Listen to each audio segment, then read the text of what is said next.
Hi, my name is Dr. Tiffany Riley, and I'm here with U.S. News and World Report to answer the most common questions you have about cough medicines. A cough is when your body is responding to an irritation or an infection.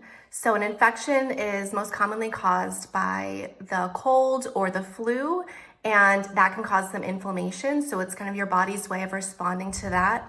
Or a cough can be a response to common things like allergies or asthma. A cough suppressant works to control the cough reflex. So these are really helpful for dry, hacking coughs, while cough expectorants help to loosen up mucus so you can cough up that phlegm that might be causing a wet or productive cough.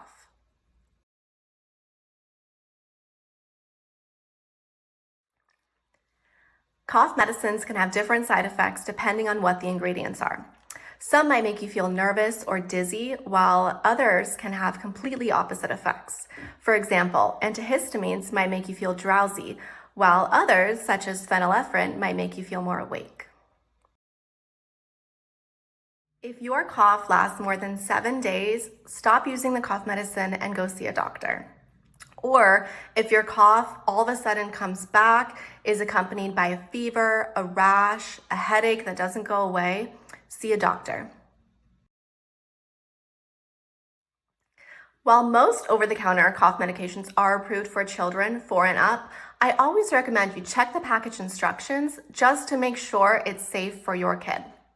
As a pharmacist, I also recommend that you look for the specific products that are made for kids, because that dosing is going to be specific for children and it's usually going to be weight-based. So be mindful of exactly what products you're using. I normally don't recommend using products for adults on kids. Go and get the cough medications formulated for children.